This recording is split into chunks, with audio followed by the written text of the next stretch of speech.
Aloha and welcome to another deep dive. Today we're heading to the Aloha State.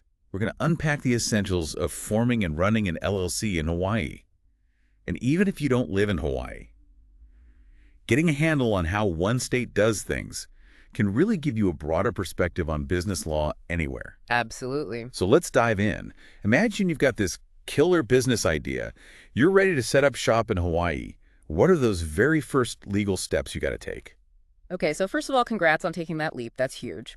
Legally speaking, your first move is going to be filing something called Articles of Organization. And you Yeah. file that with the Hawaii Department of Commerce and Consumer Affairs. Okay, articles of organization. So it's like the birth certificate for your LLC, Exactly. officially registering it with the It's state. got it. Now, this is where services like Inc. Authority come in, right? They help people form LLCs for free. Right.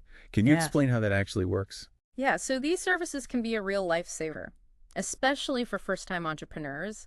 They basically walk you through all that paperwork, make sure you're dotting your I's and crossing your T's, and that everything's filed right according to Hawaii's rules. So it saves you time and headaches, Big time. and it helps avoid costly mistakes. You got it. So what kind of pitfalls could people run into if they try to do it all themselves without a service like that? Well, even a small error on those articles of organization could cause delays. It could even get your application rejected by the state.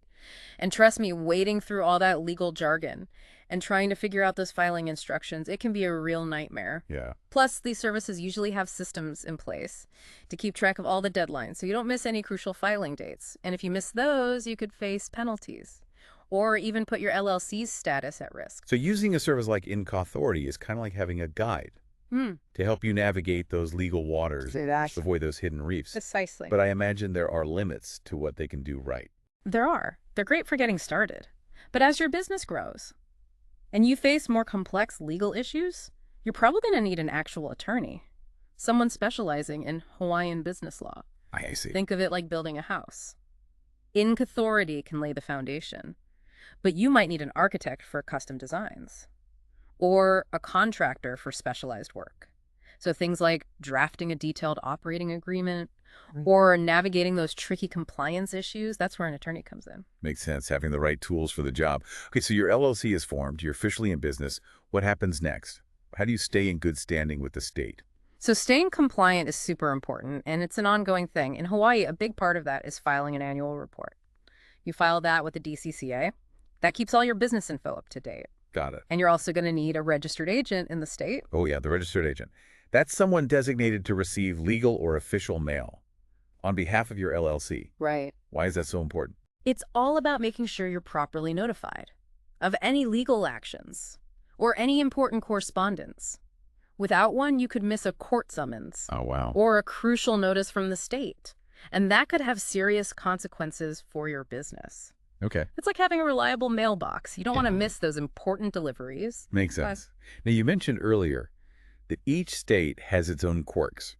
Are there any unique aspects of Hawaiian law that might catch someone off guard? Oh, absolutely. One thing that often surprises people coming from other states is Hawaii's general excise tax. What's that? It's often called the DET. It's basically a broad-based tax applied to most business transactions. Oh, You can kind of think of it like a sales tax, but it applies at multiple stages of the business cycle. so it's not just on the final sale. Right. And for example, if you're running a surf shop, Hmm.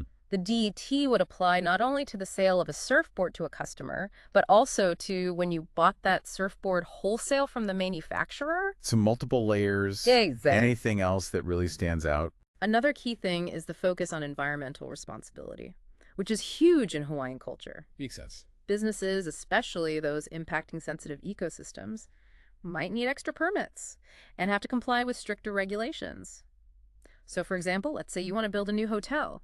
You might need to conduct extensive environmental impact studies before you can even start construction. Wow. So understanding that local context is crucial. Definitely. So knowing the LLC basics is a good start, but those finer details get really specific to Hawaii. Yeah, you really need to understand the local laws.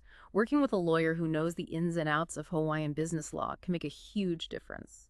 That's some great insight. I feel like we really unpacked a lot today. Big mahalo to our expert for breaking down the world of Hawaiian LLCs. We covered the how, the steps to form an LLC, how to keep it running smoothly. But here's something to ponder. We haven't talked much about the why. When is an LLC the best choice? And when might other structures be a better fit, like a sole proprietorship or a partnership? That's something to think about as you plan your entrepreneurial journey.